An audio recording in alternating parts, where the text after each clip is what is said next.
said I wasn't even gonna go live today.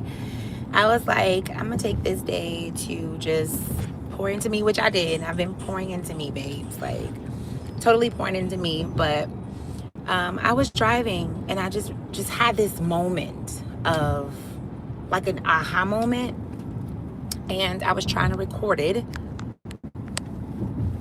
on my phone, but of course my phone storage is full.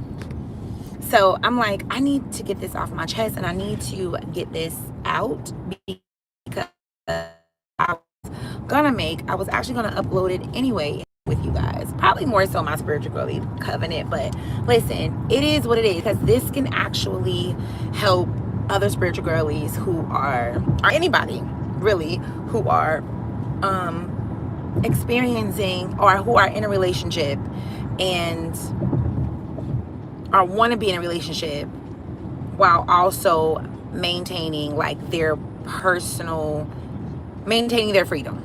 Hopefully this is making sense, because again, I was just like thinking, I'm an air sign, Aquarius, so I'm constantly in my mind, I'm constantly in my thoughts, right? And I'm always just like trying to be self-aware and just really just work on myself. But anyway, blah blah blah. I know what the issue was or is currently, or not even, it's not even an issue, because when people hear issue, you automatically think something that is well, it is conflicting. Damn. It's conflicting, but it's not like a very chaotic confliction. You know what I mean? But it is something, it is a war within myself and maybe many other people, or have been a war where like my relationship, right? Being engaged to be married. I get married in October. I'm scheduled to be married in October. That is the date that we are going for, 10/10. And it's been like an internal struggle in the sense of I didn't want to feel restricted. I didn't want to feel restricted. I don't want to feel restricted. I don't want to be restricted. That doesn't work for me. You know what I mean? You can't restrict me. I'm a life path number 5. I'm an Aquarius sun, Ashe, and I don't want to be restricted, right? But we understand air signs, Aquariuses, are ruled by Saturn, and Saturn is can be about restriction, right? But it's, either way, I don't want to get off into that. The point of me coming on here was simply to share for women, spiritual girlies who are in relationships, committed relationships, right? But also experiencing and want to continue to experience reclaiming their power and reclaiming their power, their sovereignty, right? It can be done. However, what I discovered about myself while I'm driving, I'm having this aha moment, and I'm like, okay, I know what the problem is, or was, or currently, or what I'm dissecting or deciphering currently is that I knew that I was expanding. I was expanding consciously, ascending consciously, and just spiritually, right? On just a whole deeper level. So as a woman, you know, I hit this 40s era, you know what I mean? I got my own thing going, you know what I mean? I know I'm a high priestess. I know I'm divine and all of those amazing, beautiful things, powerful things, mystical and magical things, right? So I know, but I also know that I want to be in a committed relationship. I know that I want love. I know that I want someone who can match my energy, reciprocate what I give out, be the things that I need, be a divine masculine, Ashe, be that protector, provider, be that, you know, be that support. So either way, that can be done. But I realized that the confliction is me not wanting to be restricted, me not wanting to feel, me not wanting to be restricted, period. Like wanting to be myself, wanting to still have my space. That is important. That is important for a spiritual girly, that is important, especially for an Aquarius woman, that is important for anyone who is sovereign and who wants to maintain their sovereignty and wants to maintain their independence. But it's also super important for spiritual girlies and women who know their mission. Like, I know my mission, I know what I'm here to do, and I don't want anything in the way of that mission. But I also know that I'm a human experiencing being, Ashe, and I know that I'm here to experience emotions. I'm here to experience life, love, you know what I mean, abundance, wealth, things of that nature. So, whoo, the patriarchal structures that kind of shifted our mindset and how we look, our perceived marriage, and how we look at and how we perceive relationships. I know I didn't want to partake in that. So I'm saying all of that to say to my spiritual girlies, when you are dating, right? And you are somebody who are, you know what I mean, spiritually expanding, you're mentally expanding, your consciousness is expanding, yet you're dating, right? And are you about to be married like myself? In order for that to work, the person or partner that you have, the man that you have, the divine king that you have, he has to allow and understand. He has to first, not allow, because we're not allowing shit. Wait. Sorry, not allow. He can either respect it and support it, or he can move the fuck on. But he has to be someone who understands who you are. He has to be someone who understands your mission and your vision. He has to be someone that is what they call equally yoked. He has to be someone that understands the power of a divine feminine, someone who is on a soul mission, because 9 times out of 10, if that divine woman is dating him, hopefully at this stage, he is also on his own divine mission. Therefore, he totally understands and overstands that you need that space. You are not his alone. In the sense of, you have a world and a whole humanity, and you have a mission to the collective. So although you are joining forces, so although you are coming together in a union, so although you guys are planning to be married and all of these things, listen, that doesn't mean that you stop who you are. That doesn't mean that you stop what you were designed to do. Baby, I don't want to be restricted. I don't want to feel like I'm restricted. I don't want to feel like, nah, this ain't that.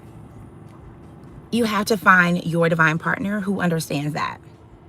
You are not his alone, in the sense of, I'm not talking about, this is elevated talk. This is elevated conversation that I'm having. So if you're not elevated mentally, then you're not going to understand what it is that I'm saying. So if you don't understand, then yeah, you need to exit.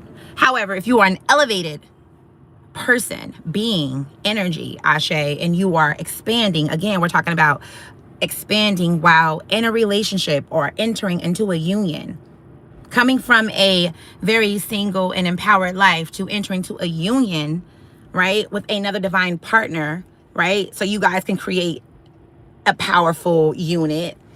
You got to understand that the person is not yours alone, in the sense of, I don't stop doing what I'm doing to serve. I don't stop serving humanity. I don't stop serving the collective. I don't stop serving my mission. I don't stop who I am because I'm now in a relationship. Now, am I committed? Absolutely. Am I respectful? Absolutely. So when I'm talking about you're not this person's alone, I'm not talking about you're sleeping around. See, that's very low vibrational. That's non-elevated thinking. Okay, I'm talking about on an elevated level. When you are dating someone who is a divine being, again, both of you guys are divine. Both of you guys have a sacred mission. So shall I say, if you are dating someone who is awakened to their purpose and to their life's mission, then you have to be someone who is emotionally mature, mentally. Oh, wow. Sorry about that. My life cut out. I apologize. I do not know what happened. YouTube be tripping. But either way, if you are someone who is mentally expansive and you have a divine mission, then you must date someone who is mentally expansive and with a divine mission. Because what I discovered was, you expand when you are expanding spiritually. And generally what I mean by that is expanding in your consciousness, right? Your consciousness is expansive or expanding as you are daily. You look at different. I don't look at relationships from a patriarchal structure. I don't look at relationships from a very mundane POV. Never have. I don't even look at life from a very mundane POV. Do what works for you. But I say this to the spiritual girlies who are listening to this rhetoric, not rhetoric, because I can't say it's rhetoric, because some of the stories that are being shared across line is true. But when you are listening to women who have been through traumatic experiences with men, and they are saying that they are decentering men, or they say that they don't want to be in a relationship with men, don't take that as the majority, right? Don't take that as the majority. Love is real. There are really divine people out here who want to be in relationships, who want to build, who want to love, who want to support you, support your mission.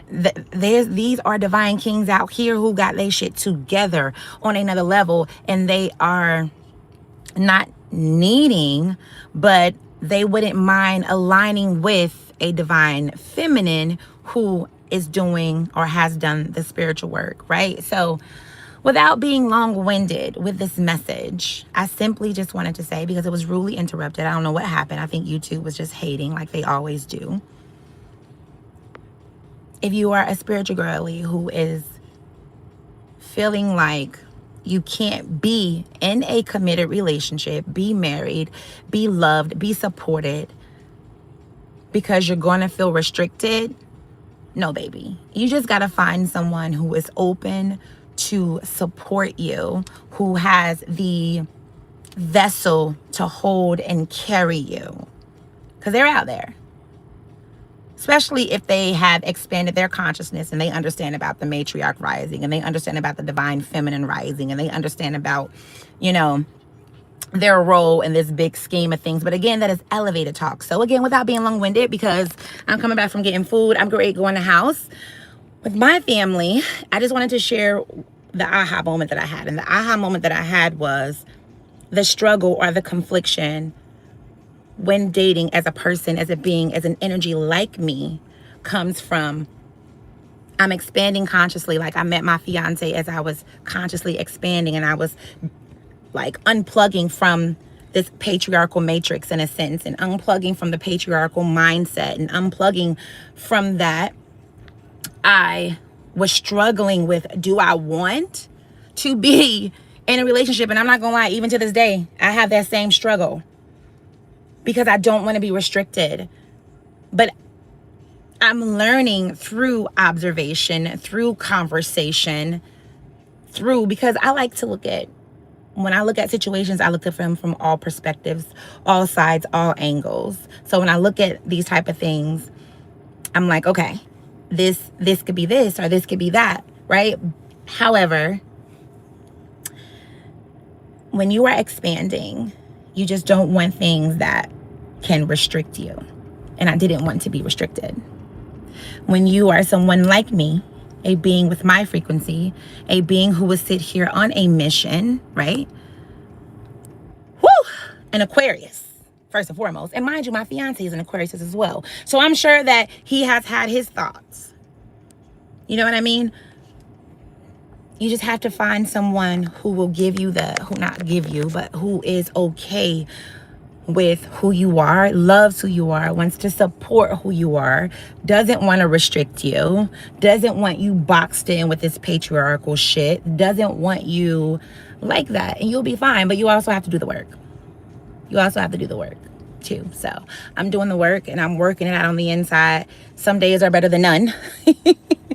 But hey, we're going to get there. Okay, this is growth, because I am intentional with the things I do, and I have to go back to why I chose to date my person, or why I chose to date my fiance. I have to go back to, but that's all. Thank you. Talk to y'all later.